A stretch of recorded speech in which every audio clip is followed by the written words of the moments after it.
The moment Reverend Caldwell cleared his throat for the third time, and the church doors remained stubbornly closed, every soul seated in those polished oak pews understood that something had gone terribly, irrevocably wrong.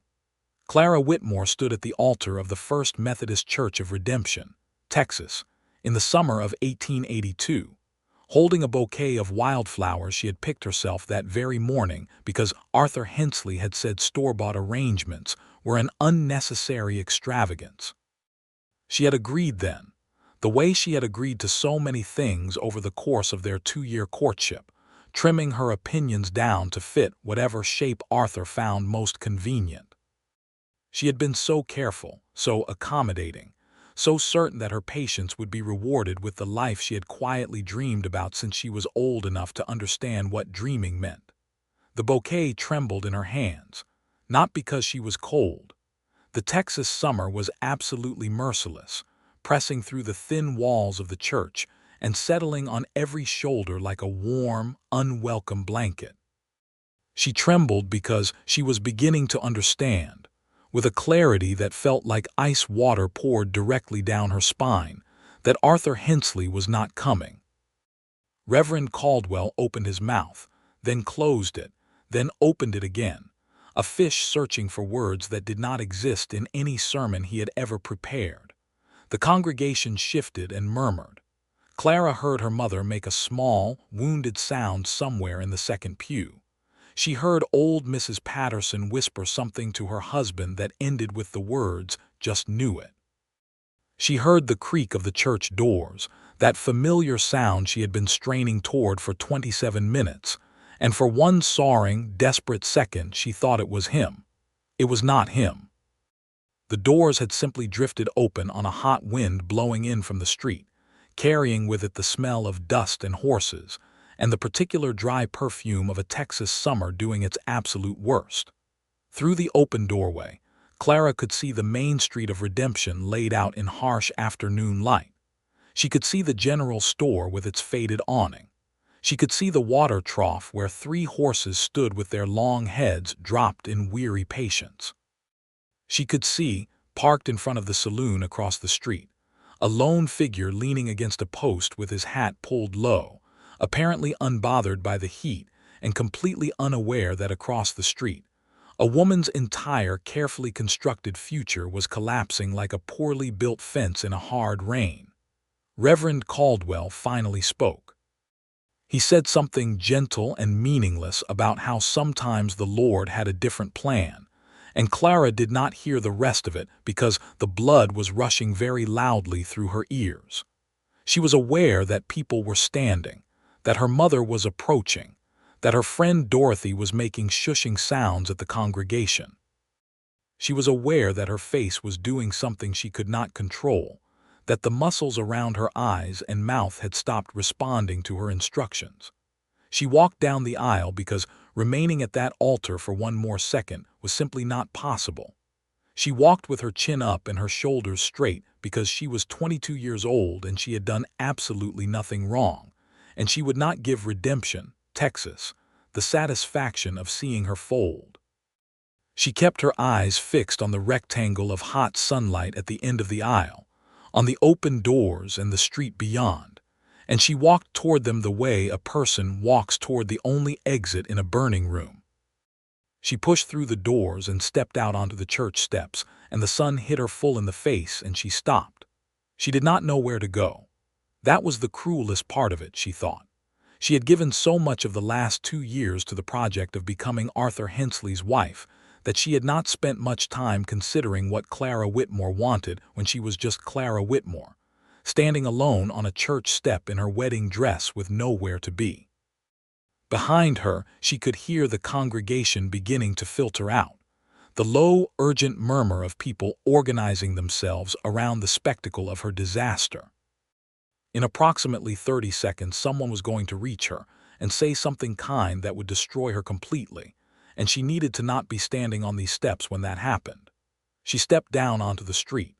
The dirt was pale and packed hard, and it puffed up in small clouds around the hem of her dress with each step. She had no particular direction. She was simply moving because moving was the only thing she could think to do, and even the wrong direction was better than standing still. She heard footsteps behind her. A hand touched her arm. She spun around, half hoping and half terrified, certain it was someone from the church. It was not someone from the church. The man standing before her was the one she had noticed from the altar, the figure who had been leaning against the post in front of the saloon. He was tall, with the kind of lean, weathered build that came from years of outdoor work, and he was maybe 26 or 27, with dark eyes and a jaw that needed a shave and a battered hat he had pulled off his head when he approached her, holding it against his chest in a gesture that struck her as unexpectedly courteous. She had seen him before. She knew that much. He had been in redemption for about 3 weeks, working for old Cal Draper out on the Broken Spur Ranch. His name was Jesse Calloway. She knew this the way you know things in a small town without ever having had a real conversation about them. You simply absorb information from the air around you, from overheard conversations at the general store and brief exchanges at the post office. He had kind eyes. She noticed that now, standing in the middle of the street with her wedding dress collecting dust and her bouquet hanging limply from her fingers. He looked at her not with pity, which she could not have stood, and not with the uncomfortable fascination of a man watching a disaster, which would have been worse. He looked at her with something quieter than either of those things. A kind of straightforward concern, uncomplicated by any desire to make the moment about himself. "I know it is not my place," Jesse Calloway said, and his voice was low and unhurried, the kind of voice that had learned to carry across open distances without shouting.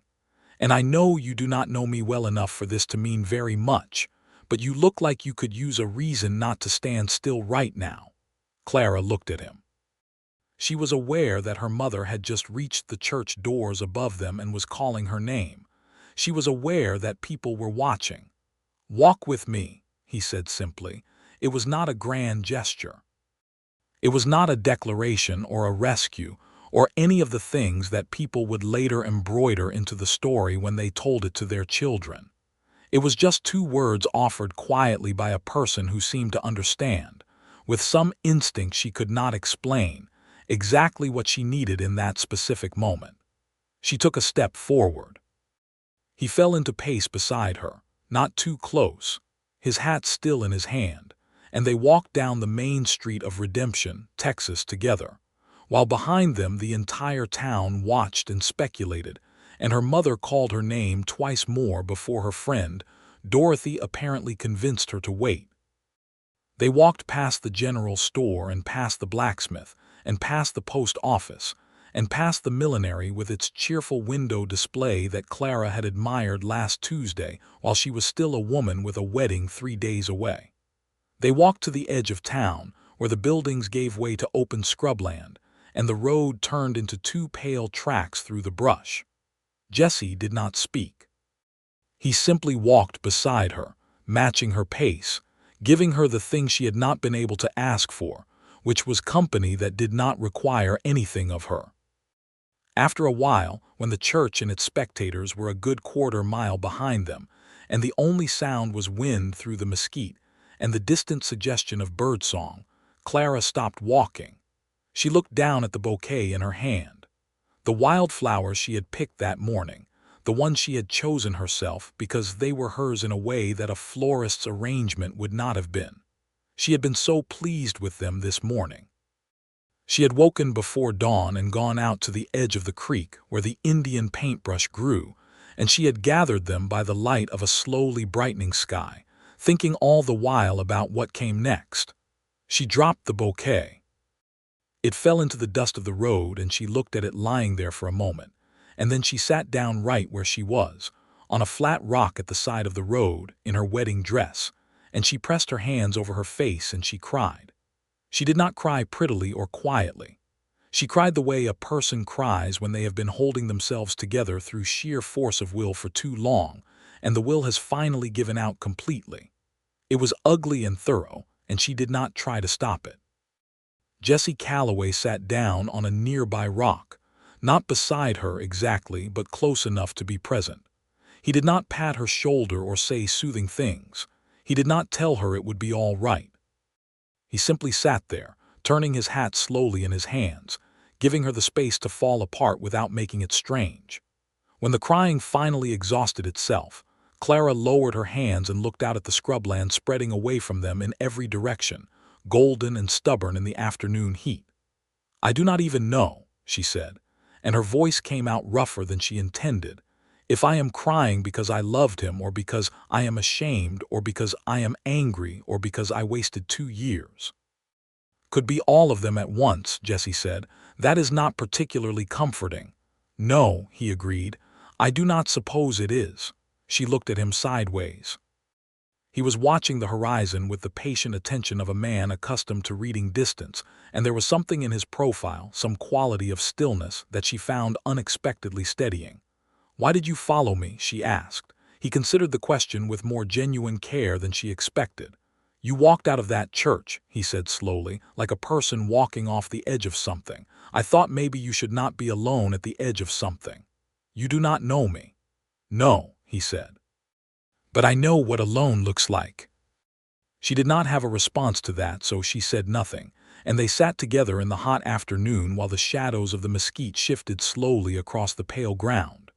After some time, he stood and picked up her fallen bouquet from the road. He held it out to her.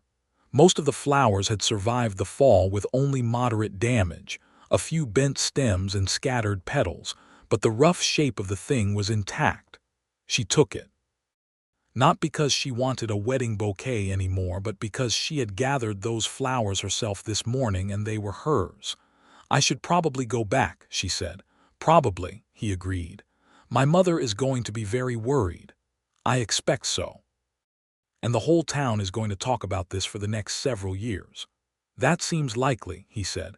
"Small towns do enjoy a story." She stood, brushing dust from her skirts, and looked back toward Redemption. From this distance it looked small and manageable, the cluster of buildings low against the enormous sky. "Thank you," she said, "for following." Jesse put his hat back on his head and adjusted the brim. "I'll walk back with you," he said, "if you want the company." She did want it. She was surprised to discover how much she wanted it. "That would be acceptable," she said, with a formality that struck even her as slightly absurd given that she was standing in a dirt road in a wedding dress, having just wept very thoroughly in front of a near stranger. He seemed to find it charming rather than absurd, because something shifted briefly in his expression, not quite a smile but the suggestion of one, and they turned and walked back toward town together. The next morning, Clara woke in her childhood bedroom in her parents' house, with the specific leaden feeling of a person who has been publicly humiliated and must now find a way to continue existing in the community where the humiliation occurred. Her mother brought her coffee and sat on the edge of the bed and said nothing useful, which was somehow more comforting than the speech she had clearly prepared. Her father knocked on the door, said "Morning, Clara Bird," the same thing he had called her since she was 4 years old, and that small familiar thing made her chest ache in a complicated way that was not entirely unpleasant. By mid-morning, word had arrived, carried by Dorothy in a state of considerable agitation, that Arthur Hensley had been seen boarding the morning stage to San Antonio, accompanied by a woman named Catherine Marsh, who had been visiting her cousin in the next county. The picture this assembled itself into was clear and devastating, and Clara realized with some surprise, not entirely shocking. There had been signs, she thought. Small signs she had chosen not to read because reading them would have required doing something about them. Dorothy delivered this information with the controlled fury of a person who is very angry on someone else's behalf and has been waiting for a socially acceptable moment to express it. She said several things about Arthur Hensley that Clara thought were probably accurate, and that certainly made her feel somewhat better. Then Dorothy sat with her for the rest of the morning and they drank coffee and did not talk about it anymore, which was exactly right. Clara spent the afternoon in her parents' garden, doing nothing useful, just sitting in the shade of the old cottonwood tree that had been there since before she was born, watching the chickens that her mother kept moving through the dust in their purposeful, ridiculous way. She thought about what came next. She was 22 and unmarried in a small Texas town in 1882, which meant that certain conversations were going to be had, certain expectations pressed upon her, certain futures outlined by well-meaning people who believed they understood her better than she understood herself. She was not going to have those conversations yet. She needed a few days first. On the second day after what the town had immediately begun calling the business with Clara Whitmore, she went to the general store because she needed flour and her mother was not well enough to go herself, and also because she had decided firmly that she was not going to hide. Hiding would imply she had done something wrong. The store was run by a man named Beaumont, who had the remarkable ability to appear completely unsurprised by everything while clearly being very interested in everything. He greeted her with ordinary civility and made no reference whatsoever to recent events, for which she was grateful. Two other women in the store were not quite as disciplined in their expressions, but Clara met their eyes directly, and they returned to their shopping without incident. She was at the counter waiting for Beaumont to weigh out her flour when the door opened behind her, and she heard a voice she recognized, low and unhurried, asking whether a parcel had come in on the last delivery. She turned, and Jesse Calloway was standing in the doorway of the general store with his hat in his hand and a brief expression of surprise on his face that was quickly, carefully smoothed away into something neutral. "Miss Whitmore," he said. "Mr. Calloway," she said. There was a pause that contained about 12 different things neither of them said aloud. "I hope you are feeling better," he said finally. "I am feeling like myself again," she said, which was the most accurate answer she could give. "That is not quite the same thing as better, but it is something." He nodded as though he understood this distinction completely. Beaumont set her flour on the counter with a thump, and Clara paid for it and gathered the package and walked to the door where Jesse was still standing. He stepped aside to let her pass, and then, because some impulse she did not entirely interrogate led her to, she paused in the doorway. "I wanted to say again," she said without looking at him, "that what you did the other day was kind. You did not have to do it." "I know," he said. "Most people would have stayed to watch." "I have never found watching disasters particularly entertaining," he said. She looked at him then. He was holding her gaze with a directness that was neither aggressive nor uncomfortable, just honest, the way some people's faces are when they have learned not to hide things unnecessarily. "Well," she said, "thank you for the second time." "You are welcome for the second time," he said, and that thing happened again in his expression, that not-quite smile that suggested warmth without making a performance of it. She walked home with her flower and thought about those dark eyes, and the way he had sat on that rock in the dust and simply been present without demanding anything of her. And she thought that this was a rarer quality in a person than it ought to be. The following Sunday, Clara went back to church. This was, she knew, a statement as much as a religious observance, and she made it deliberately, in her best everyday dress with her hair done carefully and her spine very straight. She sat in the same pew she always sat in, and she sang the hymns she had always sung, and she shook Reverend Caldwell's hand at the door afterward while he looked at her with an admiration he was too politic to voice. Jesse was there. She noticed him in the back pews, where the ranch hands tended to sit when they came at all, not because of any formal rule, but because of one of those invisible social arrangements that small towns maintain without ever discussing. He did not seek her out after the service, which she found she appreciated. The last thing she needed was more public attention to her situation.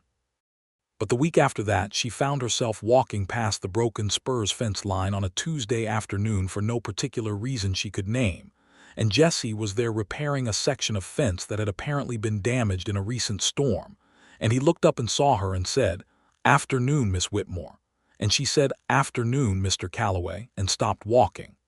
"How is it going?" he asked, returning his attention to the fence post he was resetting.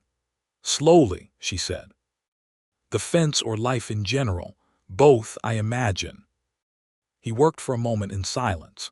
She stood on the other side of the fence and watched, not because she had any particular interest in fence repair, but because his company had a quality she was finding increasingly difficult to locate elsewhere.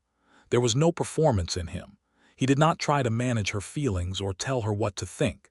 He just existed in whatever space he occupied in an entirely straightforward way. "Where are you from originally?" she asked. "You were not raised here." "No," he said, driving a post into the ground with practiced efficiency.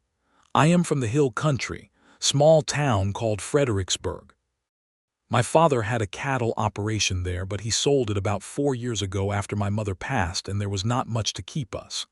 "I am sorry about your mother," she said. He nodded once, accepting it without dramatizing it. "Where are you from?" he asked. "You have always lived here." "I was born here," she said. "I have always lived here. I sometimes think I know every plank in every building in this town, every face, every story." She paused. "That used to feel like belonging. Lately it feels more like familiarity, which is not quite the same thing." He looked up from the fence. "What is the difference?" he asked, and she could tell it was a genuine question, not a conversational placeholder. She thought about it. "Belonging means people know you," she said. "Familiarity means they know the version of you that they decided on a long time ago and do not particularly want updated." He was quiet for a moment, and then he said, "That is well put." She stayed for another 10 minutes and then said she had to get back, and he said he would see her around. And she walked home thinking that she had just had the most honest conversation she'd had in quite some time. Over the next 3 weeks, those chance meetings became something that was perhaps less chance than either of them officially acknowledged. They walked together twice more, proper afternoon walks along the creek road that could be described to anyone who asked as simply two people heading in the same direction. They talked about everything and nothing, about the drought that had been threatening all summer and what it meant for the ranchers in the area, about the books Clara had read, and whether Jesse had had much opportunity to read, and his admission that he had gotten through a fair portion of a collection someone had left at a bunkhouse in New Mexico, and about what they each thought a good life actually looked like when they were honest about it. Clara began to understand that Jesse Calloway was not an easy person to know, but was an extraordinarily good one. He had opinions that were carefully considered and occasionally surprising. He had a dry sense of humor that emerged so quietly that you could miss it if you were not paying attention. He was consistent in a way that she had come to realize was rarer than it looked, his character the same on a hard day as on an easy one, which was not something she could have said about everyone she had known. She also began to understand, with a clarity that both excited and frightened her, that she was falling in love with him. This was not convenient timing. She was only 3 weeks removed from the most public humiliation of her life. She was still the woman who had been left at the altar, still the subject of the kind of town sympathy that felt distinctly like observation. The last thing that made any kind of rational sense was falling in love with someone else. And yet, she was walking beside him one evening when the sky turned the particular colors it only achieved in a Texas summer, orange and pink and a deep bruised purple along the horizon, and he said without looking at her, "I think I should tell you something." She waited. "I am only contracted to work at the Broken Spur through September," he said. "After that I have been thinking about moving on. There is work in New Mexico territory that I have been considering." She absorbed this. The colors in the sky continued their slow, gorgeous progression. "Why are you telling me this?" she asked, though she thought she knew. "Because I do not want to be someone who does not tell you things that matter," he said. He looked at her then with those straightforward dark eyes. "And I think you matter to me. More than I expected when I walked over to a woman standing in the street in a wedding dress. I want to be honest with you about that." She held his gaze. "I think you matter to me as well," she said. "That is also more than I expected." "So I wanted you to know about September," he said. "What I am saying is that I am not certain of my plans. September is not a fixed thing. I am just saying it is something I had been considering, and now I am considering it differently." Clara looked back at the sky. Something large and warm was happening in her chest that she wanted to examine carefully before she put words to it. "I have been left by one man this summer," she said. "I do not say that to make you feel obligated in any direction. I say it because I think I have learned something from it. I have learned that I do not want to be careful in the way I was careful before. I was very careful and very accommodating and very patient, and it did not produce the result I was hoping for." "No," he said. "I imagine it did not.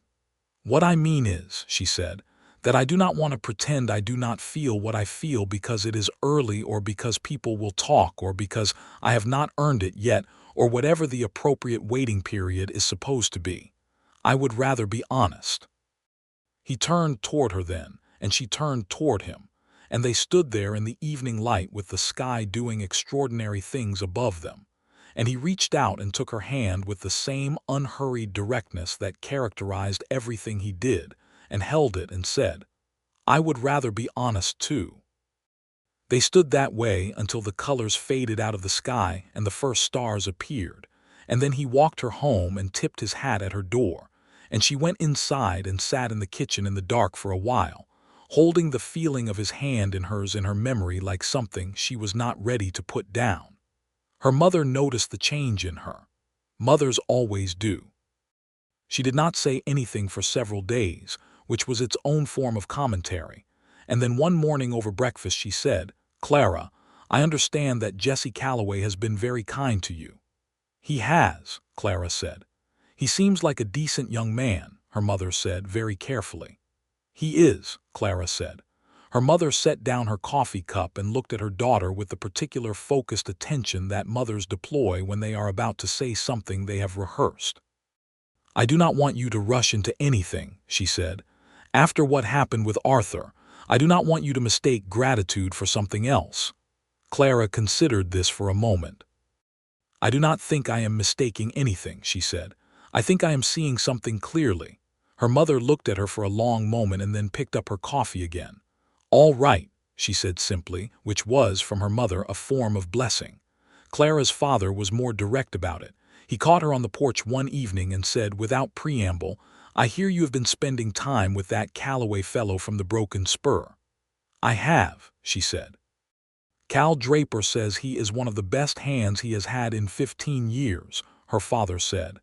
"That speaks well of him," Clara said. "It does," her father agreed. Then he said, "Arthur Hensley always reminded me of a house that looked well from the outside but had soft boards in the floor. You would not know until you put weight on them. He looked out at the street. I did not say that at the time because it was not my place and I did not want to be the sort of father who stands in the way of his daughter's choices. I regret that somewhat." "You could not have known for certain," Clara said. "No," he said, "but I had a feeling." He turned and looked at her. "I do not have that feeling about Calloway. I have a different feeling, a sounder feeling." Clara felt something release in her chest, a tension she had not fully recognized she was carrying. "Thank you, Papa," she said. He nodded and went back inside, and she stayed on the porch and watched the evening settle over redemption and thought about soft boards and sound foundations, and how very different they felt beneath your feet when you finally learned to tell them apart. The situation with Arthur Hensley resolved itself in a way that was unsatisfying but conclusive. A letter arrived at the end of August, addressed to Clara in Arthur's precise, controlled handwriting. She opened it standing at the kitchen table and read it twice before she understood what it was. An apology of sorts, or at least the version of an apology that a man produces when he is more concerned with his own conscience than with the feelings of the person he has wronged. He explained that he had been unable to reconcile his feelings for Miss Marsh with his obligations to Clara, and that he believed running was the kindest option, a statement so spectacularly wrong that Clara almost laughed. He asked for her understanding. She folded the letter and set it on the table and thought about it for a moment and then put it in the stove. Not in anger, which surprised her, more in the way you put away something that is finished. Done, and she was done with it, and the letter required no response and received none. She told Jesse about it that afternoon when they walked together along the creek. "Are you all right?" he asked. "More than all right," she said. "I think I feel something close to grateful." He raised an eyebrow. If he had stayed, she said, I would have married him.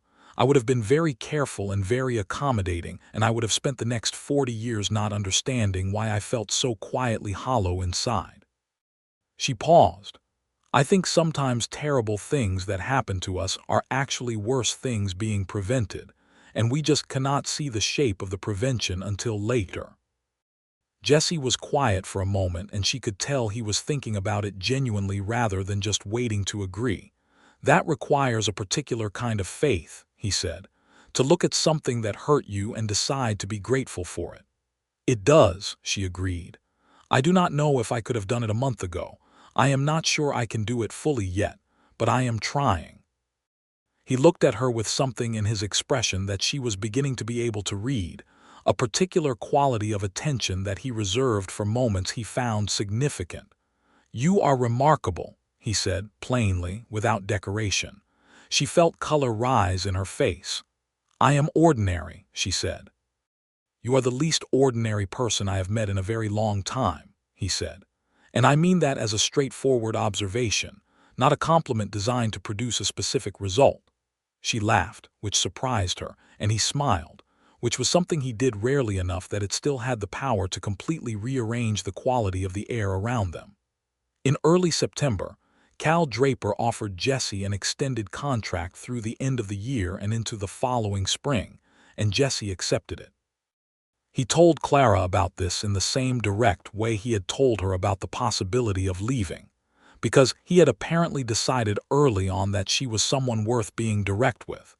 And this quality in him continued to strike her as extraordinary given that she had spent 2 years with a man who treated information as something to be managed rather than shared. The nights began to cool toward the end of September, that first whisper of fall that arrives in Texas like a rumor, uncertain and brief, but welcome after the long brutality of summer. Clara and Jesse fell into a pattern that felt, without either of them having formally declared it, like something more than friendship and something still becoming itself. He came to supper at her parents' house twice a week. He sat on the porch with her father and talked about cattle and weather with an ease that told her they had found in each other a mutual respect that made her feel warm in a way she could not precisely explain. Dorothy watched all of this with barely concealed delight and said, on one particular afternoon when they were sewing in Dorothy's sitting room, Clara Whitmore, I have been your friend for 18 years, and I am telling you right now that man looks at you like you are the only solid thing in a room full of furniture that might or might not be real. Clara kept her eyes on her stitching. That is a very strange way of putting it. You know exactly what I mean. She did. She put the sewing down and looked at her friend. I am trying not to hurry it, she said. I spent 2 years hurrying toward something with Arthur. I thought momentum was the same as direction. And now I think I would rather go slowly and be certain than go quickly and be sorry. Dorothy gave her a look that suggested she found this admirable and slightly frustrating in equal measure. You are very wise and very calm about something that should be making you ridiculous with happiness, she said. Clara smiled. I am ridiculous with happiness on the inside, she said. I am just being careful where I put it. October arrived with a decision that neither of them had planned.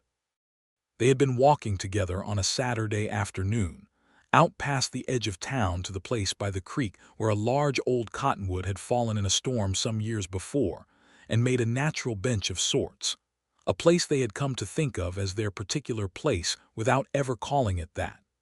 Jesse had been quiet for most of the walk, not the comfortable silence she had come to know, but something with a different quality, a kind of internal gathering, and she could tell he was working towards something.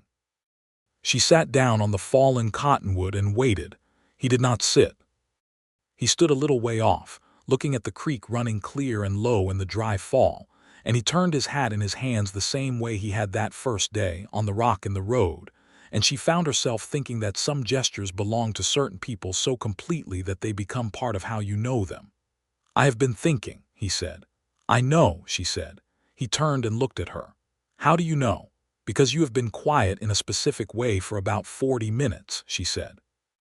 You are quiet when you are comfortable, and you are quiet in a different way when you are working something out. and I have learned to tell the difference."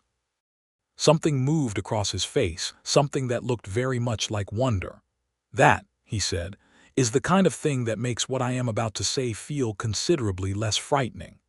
She waited, her hands folded in her lap, her heart doing something complicated and hopeful inside her chest. "I do not want to be wrong about what this is," he said slowly.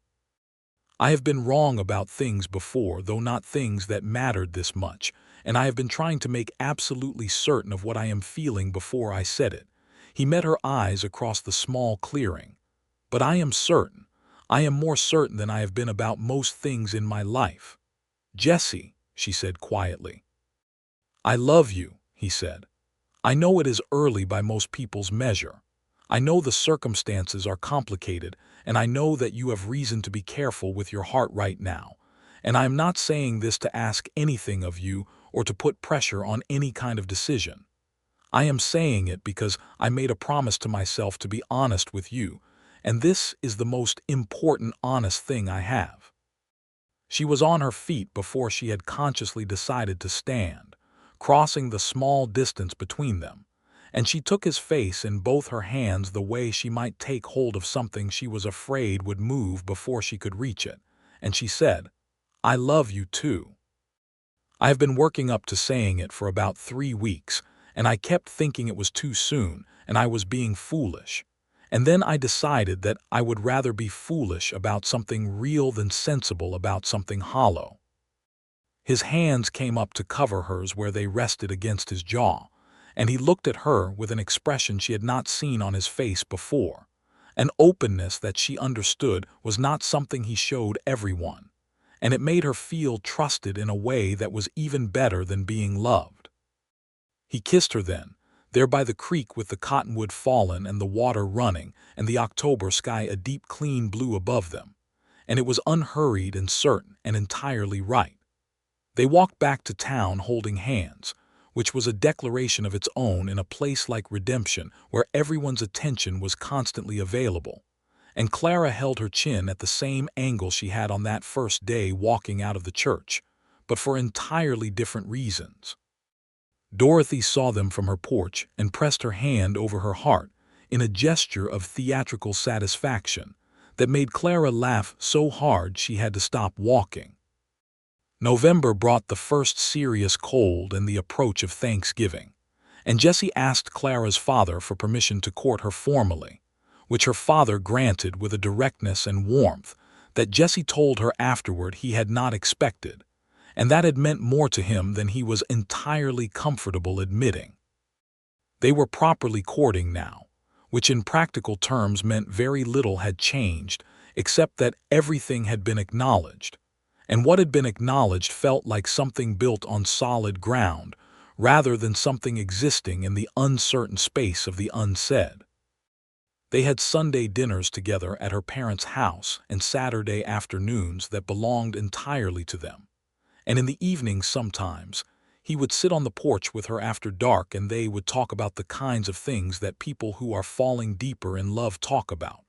Not the future exactly, but the texture of the life they were each imagining, and whether those textures were compatible, and what each of them needed and wanted from the world. He told her about his childhood in Fredericksburg, about his father who was a quiet and principled man, about learning to work cattle before he could properly read, about the years after his mother died when everything felt slightly unmoored, and he had moved from job to job and place to place, not running from anything exactly but not heading toward anything either, until redemption. She told him about the years of trying to become what other people expected, about the way she had worn her agreeableness like an armor she had come to believe was just her own skin, about how being left at the altar had felt like being destroyed and had turned out to feel, eventually, more like being freed. "Is it strange," he asked one evening, "that it happened the way it happened, that you are here because of something so painful?" "Yes," she said, "and no, I think about it sometimes. If Arthur had been braver or better, I would have married him, I would have had a life, it would have been a perfectly adequate life, and I would never have known." "Never have known what?" he asked, though she thought he knew. "That it is possible to feel like this," she said. that there is a kind of love that does not require you to make yourself smaller. He reached over and tucked a strand of hair behind her ear, a gesture so gentle and unconscious that she thought he might not have realized he had done it, and she leaned slightly into the warmth of his hand and thought that this specific moment, was what she wanted to carry forward. Christmas came to redemption with a modest fanfare. The church was decorated with pine boughs brought in from the hill country at considerable effort and expense, and there was a community supper on Christmas Eve in the town hall that everyone attended, and at which Jesse sat beside Clara as a matter of course, accepted by everyone present as part of her world in a way that required no announcement because it had simply become true. Her mother gave Jesse a pair of good wool gloves, which he received with a sincerity that Clara could see moved her mother slightly more than she intended to show. He gave Clara a small book of poems that he had found in a shop in the next town, saying he had thought of her when he read the first poem in it, and she opened it later that night and read the poem, and then held the book against her chest in the dark of her room, and felt the particular tenderness of being known. January brought a hard freeze that locked redemption in ice for 2 weeks and tested everyone's patience and most of the town's pipes. Jesse worked brutal hours during the freeze helping secure livestock and repair what the cold broke, and Clara brought food out to the broken spur 3 times during the worst of it, which Cal Draper accepted with the gratitude of a man who had been too busy to eat properly for several days. On the third of those visits, Jesse walked her back toward town at the end of a day that had been raw and exhausting for both of them, and somewhere in the middle of the frozen road, he stopped walking and turned to her and said, without any preamble at all, "Marry me." It was not elaborate. He did not kneel, though she later thought that might have been partly because kneeling on frozen ground in January would have made the whole thing absurd. He simply said it, looking at her with those steady dark eyes in the cold winter light, his breath visible in the air between them. "Yes," she said without hesitation, and then she laughed because the word had come out so immediately that it was almost comical, and he laughed too, which she loved, the rare full laugh that he had that changed his whole face. He had a ring. He produced it from his coat pocket with a slightly self-conscious air, a simple silver band with a small turquoise stone that he said he had bought from a Comanche trader passing through in December, which was the most genuinely beautiful and unexpected thing about it. He put it on her finger there in the frozen road, and she held her hand up and looked at it and thought that it was the most perfect ring she had ever seen. They set the wedding for April, when the worst of the weather would have passed and the wildflowers would be coming in, and this time Clara planned it with a different kind of feeling entirely. Not the careful optimism of someone hoping things would work out, but the grounded certainty of someone who understood what she was building and with whom.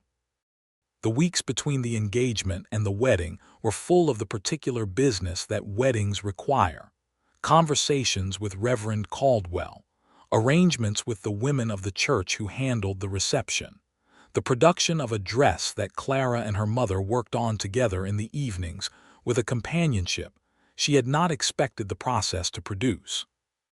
Her mother was a skilled seamstress, and the dress she helped design was simple and beautiful, ivory with small blue details at the collar, and Clara felt like herself in it, which was what she had been reaching for. Dorothy was her witness, and was nearly incandescent with excitement in a way that Clara found more touching than she could properly express, because it meant that someone who had watched her at the lowest point of this particular story was here to watch its better version. Jesse's father, James Calloway, made the journey from Fredericksburg for the wedding, arriving on the Thursday stage 3 days before the ceremony. He was a lean, weathered man in his late 50s with Jesse's dark eyes and the same quality of quiet directness, and Clara liked him immediately in the straightforward way that you like people who make no attempt to be anything other than what they are. He shook Clara's hand at their first meeting and looked at her thoughtfully and said, "Jesse wrote to me about you. He said you were the kind of person who saw things clearly. I can see that he was right." "He sees things clearly too," she said. It is one of the things I love best about him." James Calloway nodded, and she saw something in his face that she thought was relief of a quiet and long-held variety, the kind that fathers carry when they have worried about a child for years and have finally found a reason to let the worry go. The night before the wedding, Clara sat on the porch of her parents' house in the April dark, listening to the frogs that had started up along the creek now that the weather was warm again, and she thought carefully about all of it. About the morning she had walked into the church with her wildflower bouquet, about the door swinging open on a hot wind, about the figure leaning against the post in front of the saloon, about 2 words offered simply in the middle of a ruined afternoon. She thought that love was a thing that arrived sometimes through the front door, expected and announced, and sometimes it arrived sideways, through a door you had not known was there, at a moment when you were too broken open to maintain any of the defenses you would normally have kept it out with. She was glad she had been broken open. She was glad she had walked out of that church. She was glad for the hot wind and the open door, and all the specific, particular, unlikely circumstances that had led from there to here. She went inside and went to sleep and woke in the morning to birdsong and the smell of her mother's coffee, and the knowledge that this was a day she had earned in the truest possible sense. The First Methodist Church of Redemption, Texas, looked entirely different in April than it had in August. The morning light came through the windows at a different angle, softer and more golden, and someone had put fresh flowers along the window ledges, yellow and white, and a particular shade of orange that made the whole space feel lit from within. The pews were full, the same pews that had held the same people on that August day, and Clara knew they were all thinking about that day too, because a story with a second chapter is always more interesting than one that ends in the first. She stood at the back of the church in her ivory dress with the blue collar details, holding a small bouquet that she had made herself again, wildflowers from the same stretch of creek where the Indian paintbrush grew, gathered that morning in the early light exactly as she had gathered them the first time, but with an entirely different feeling in her hands and her chest and her whole body. Her father offered his arm and she took it, and she walked down the aisle. Jesse was at the altar in a dark jacket and clean trousers and the good hat he had clearly bought for the occasion, and he was looking at her with an expression so open and certain and warm that she felt the full weight of it across the length of the church like a hand extended in welcome. He did not look nervous. She had half expected him to be nervous, the way most people are in that kind of moment, but he looked exactly the way he always looked, present and honest and entirely himself, and this moved her more than any amount of ceremony could have. She reached the altar and her father pressed her hand briefly before stepping back, and she turned to face Jesse, and he reached out and took both her hands in his and said, quietly, just for her, "You look like everything." Reverend Caldwell, who had clearly spent the intervening months writing better material for this occasion than for any he would be called upon to perform in the foreseeable future, said words that were genuine and well chosen, and occasionally even beautiful. He spoke about the kind of love that grows from honest ground, from honesty between people who choose to see each other truly rather than the version they find convenient. Clara thought he might be speaking from some personal experience as well as from doctrine, and she was glad for it. The vows they exchanged were the traditional ones, because Clara had thought about writing different ones, and had decided in the end that the old words carried enough meaning for her purpose, and she wanted to say them looking at Jesse in this church in this light with all these witnesses who had seen the whole story. She said, "I do," in a clear and steady voice, and heard the sound of it ring through the church, and felt it settle into her chest like something coming to rest after a long journey. When Reverend Caldwell said they could kiss, Jesse leaned forward and pressed his forehead briefly to hers first, a private gesture in a public moment, just 1 second of closeness that was only for them, and then he kissed her, and the congregation made the sounds congregations make at such moments, and Dorothy was audibly crying in a way that was, Clara thought, entirely excessive and entirely wonderful. They walked out of the church into the April morning, and the sky was a specific shade of blue that Clara thought she would remember for the rest of her life. And Jesse Calloway was holding her hand, and behind them Redemption, Texas, was making exactly the kind of noise a small town makes when a story ends the way it should. The reception was in the town hall. Long tables of food provided by the women of the church and quantities of lemonade and the best whiskey that the general store carried. And the whole town was there, including people who had not been at the wedding but had heard there was food, which was the correct way to run a community event. Cal Draper made a toast that was brief and sincere. Dorothy made a toast that was long and occasionally embarrassing and perfect. Jesse's father James stood with his glass and looked at his son for a long, quiet moment, and then said, simply, "Your mother would have loved her," and sat down again, and the room was very quiet for just a moment before the celebrating continued. Jesse danced badly and without any apparent concern about this, which Clara found so endearing that she did not mind dancing badly herself, and they turned around the cleared space in the center of the hall with the fiddler playing something lively and the whole town watching. And Clara thought that there was a particular kind of happiness that comes from being seen, genuinely seen, in your happiness, that is different from and better than the privacy of it. They had arranged to stay in Redemption, at least for the immediate future. Jesse had accepted Cal Draper's offer of a permanent position with a small house on the Broken Spur property, a two-room house that needed work but had good bones, and was set on a rise that gave it a view across the grasslands to the west that took your breath away in the evening, when the sun went down in that particular Texas way that seemed almost unreasonably beautiful. They moved Clara's things to the house on the Broken Spur in May, and spent the better part of that month making it into a home, repairing the roof and whitewashing the walls and building the extra shelves that Clara needed for her books and the kitchen things she had collected. Jesse built a porch railing that he was unnecessarily modest about, and Clara planted a kitchen garden along the south wall that had no business looking as good as it did given the dryness of the summer they were heading into. Her parents came to dinner on the first Sunday they were properly settled, and her mother walked through the small house with the evaluating eye of a woman who has kept her own house for 30 years and made, finally, a noise of genuine approval at what she found. Her father sat on the new porch railing and tested it carefully and then pronounced it solid work, in the tone he used for high praise. The summer of 1883 was gentler than the previous one, or perhaps it only felt that way because Clara was living differently inside it. The days had a shape now, a rhythm of work and rest and company that felt nothing like the careful emptiness she had lived in during the years with Arthur.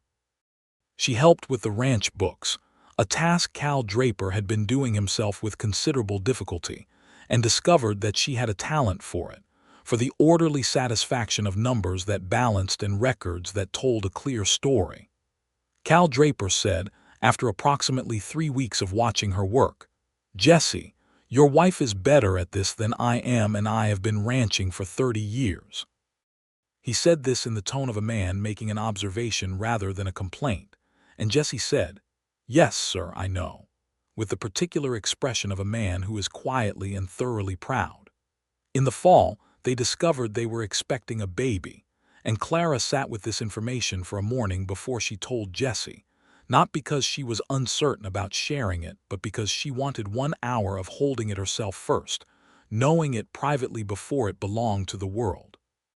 She told him at breakfast on a September morning when the air had that first edge of cool, and the light came through the window at a low angle and caught the silver ring with the turquoise stone on her hand as she poured his coffee. She set the pot down and said, "I think we are going to have a baby next spring." Jesse looked at her, and she watched something move through his face in sequence, surprise and then understanding, and then something so large and warm that it needed a moment to fully arrive. He was on his feet in a second, and he came around the table and took her face in his hands the way she had taken his the day by the creek, and he looked at her for a long moment without speaking and then pressed his forehead against hers, and she felt him breathe. "Are you all right?" he asked.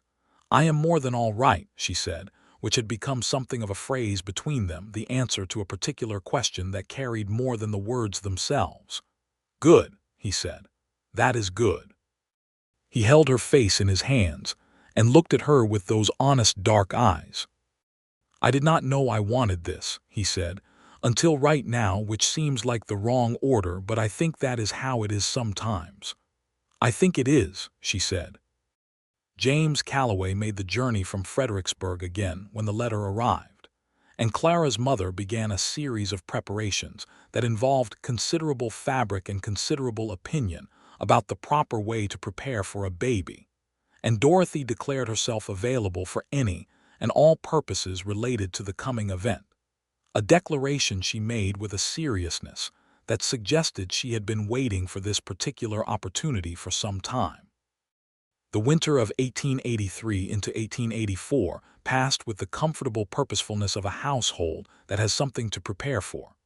Clara continued with the ranch books through the early months, until her back made sitting at a desk for long hours impractical, and then she read and sewed, and sat on the porch in the mild winter afternoons watching the grassland and thinking about what came next with a feeling of settled anticipation that was entirely new to her. Jesse built a cradle. He spent 3 weeks on it, working in the evenings in the small workshop at the back of the property, and when he finally carried it inside and set it in the corner of their bedroom, it was a beautiful thing, plain and well-made, with small smooth joints and a gentle curved base, and Clara ran her hand along the side of it and thought about all the things that Jesse Calloway built carefully and meant to last.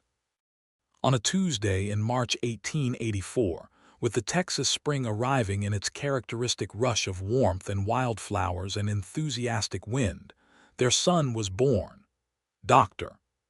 Fielding, who handled what medical needs redemption produced with competent if occasionally blunt efficiency, declared him healthy and loud, 2 assessments that proved accurate. Clara held him in the minutes after, and thought that nothing in her life had prepared her for the specific weight of him, the specific reality, the way he was already entirely himself. Jesse held him with a focused, careful tenderness that Clara thought she would carry in her memory forever, the image of her husband's large, work-weathered hands gentle around this small and specific person. They named him Thomas James Calloway, Thomas for no particular reason except that it suited him immediately, and James for Jesse's father, who received this information when the letter reached Fredericksburg, and who, according to his return letter, had needed to sit down. Thomas was a demanding and delightful baby who had opinions from the beginning, and expressed them with great volume and no apparent self-consciousness. The house on the broken spur was suddenly louder and more complicated and more alive than it had been, and Clara navigated the particular exhaustion and wonder of new parenthood with the same quality she brought to everything, her honest attention, her capacity for being fully present in whatever moment she was actually in. Jesse was, she discovered, an extraordinary father. Not in the sense of being gentle and patient, though he was both, but in a more fundamental sense, the sense of being someone who took his son seriously as a person from the very beginning. He talked to Thomas as though he expected to be understood.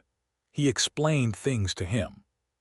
He held him on the porch in the evenings and pointed out the sky and the grasslands with the same care he brought to everything he considered worth attending to.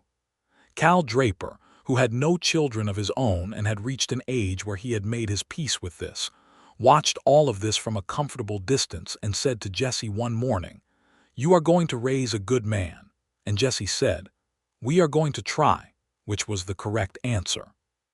The summer of 1884 was full in the way that summers are full when you have a baby and a household, and work that matters and people who love you. Clara's parents came twice a week, and her mother held Thomas with the precise and joyful competence of a woman rediscovering a skill she had always had. Dorothy came constantly and managed somehow to be both genuinely helpful and enormously entertaining at the same time, which was its own kind of gift. Clara found herself thinking sometimes about the arc of the last 2 years. About the woman who had stood on the church steps in August 1882 with nowhere to go and no particular direction, holding a bouquet of flowers in a wedding dress with the whole town watching, and her whole carefully constructed future dissolved in the August heat. She thought about how very much had happened, how many places she had stood since then, and how different the ground felt beneath her feet at each one. She mentioned this to Jesse one evening when Thomas was asleep, and they were sitting on the porch in the warm dark with the frogs going along the creek and the stars overhead doing what Texas stars do, which is to be spectacularly numerous and unnervingly close. "I think about that day sometimes," she said. "The first day. The church." "I think about it too," he said. "What do you think about when you think about it?" He was quiet for a moment. "I think about standing in front of that saloon," he said, "watching you walk out of that church. And I think about how I almost did not move. I almost stayed where I was." She looked at him. "What made you move?" "You looked," he said, "like someone who was about to make a decision. And I thought the decision might be to do something like walk all the way out of town and not come back, and I thought that seemed like a thing that should not happen." He paused. "I also thought, and I know this sounds presumptuous for a man who had met you twice, that you looked like someone who should not be alone." "You were right," she said. "I know," he said, without any arrogance, just with the matter-of-factness of a man stating something he had come to understand. They sat in the dark for a while and listened to the night sounds, and Clara leaned into his shoulder and felt the warmth of him solid and steady beside her and thought about all the ways a life can pivot, all the small specific moments that turn out to be enormous, all the doors that swing open on a hot wind when you are not expecting them. "Jesse," she said. "Walk with me."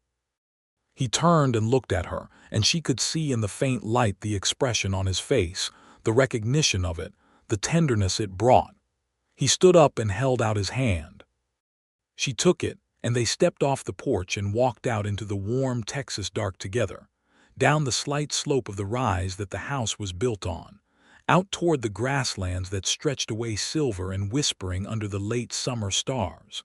Thomas sleeping safely inside and the frogs calling along the creek, and all of it, exactly right. 2 more years passed in the full and productive way that years pass when a life is genuinely working, when the days have meaning, and the nights have peace, and the people you love are close enough to reach.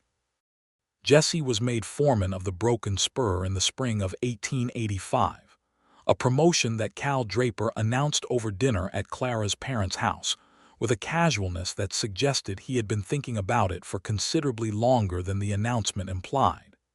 Jesse took the responsibility with his characteristic quiet seriousness, and was good at it in the way that people are good at things when they are doing what they were built for.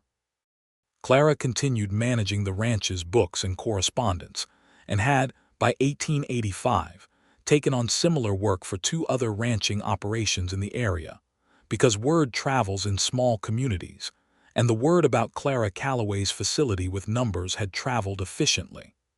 She did this work from the house at the Broken Spur, and the arrangement suited her very well, a combination of the domestic and the useful that required neither compromise nor performance.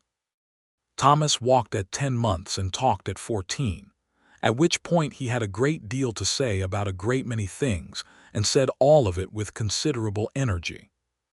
He was, everyone agreed, unmistakably his parents' child, dark-eyed and direct and possessed of a seriousness about the things that interested him that at the age of 2 was both charming and occasionally exhausting. In August of 1885, 3 years almost to the month from the day that Clara had walked out of the First Methodist Church of Redemption in her wedding dress, they were married again, though not technically remarried since they had only married once. What happened was this.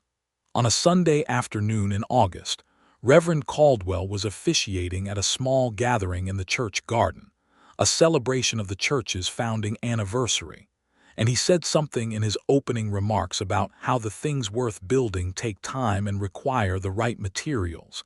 And he looked at Jesse and Clara in the way that people look at specific examples when making general points. Jesse reached over in the church garden in front of everyone and took Clara's hand, and she looked at him and he looked at her. And the whole thing was so simple and so entirely them, that several people were moved in ways they had not expected to be by a founding anniversary celebration. Afterward, walking home in the August afternoon with Thomas on Jesse's shoulders pointing at birds with the focused dedication he brought to all his investigations, Clara said, 3 years. 3 years, he agreed. Do you ever think about what would have happened if you had stayed on the porch, in front of the saloon? Yes, he considered it. I think you would have walked back eventually, he said.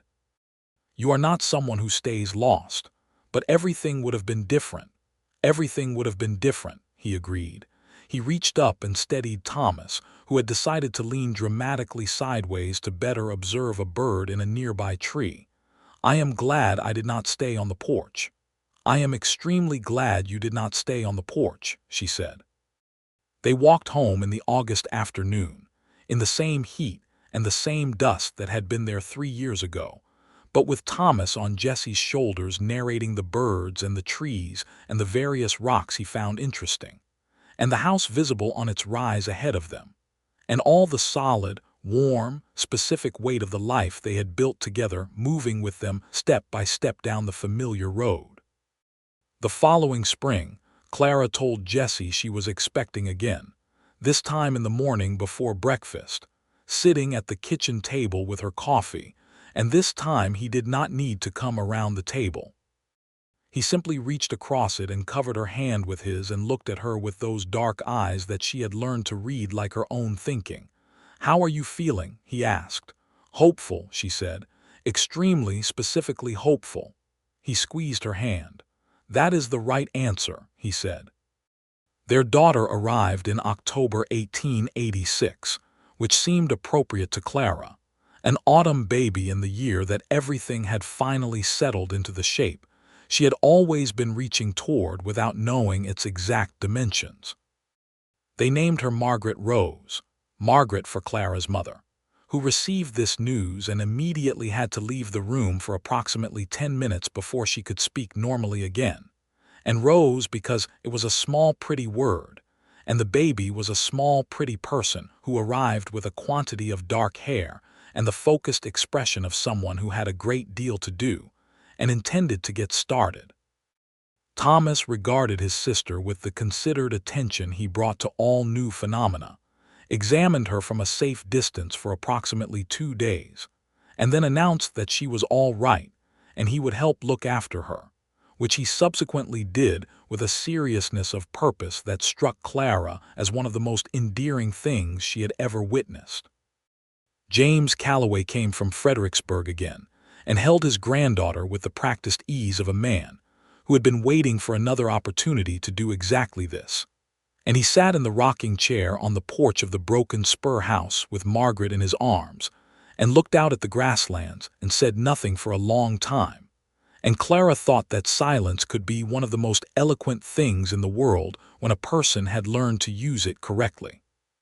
Cal Draper, who had been at the broken spur for 37 years and had seen a great many things come and go on that land, looked at the family that had assembled in his house and on his porch and in his kitchen over the past 4 years, and said to no one in particular, at a Sunday dinner that had expanded to include both sets of grandparents and Dorothy and her husband William and 3 other families from the area who had simply been invited and come, that he thought a place took on the character of the people who loved it, and that the broken spur was a better place than it had been 4 years ago. And he said this simply and then went back to his supper as though he had not just said something that everyone at the table would remember. Dorothy and William had their own children by then, 2 boys who were old enough to chase Thomas around the yard in a way that produced a great deal of noise and very little damage. And the Sunday dinners at the broken spur became a kind of institution, the kind of gathering that happens because people find they want to be in a particular place with particular people, and they keep coming back, and eventually it becomes simply what is done.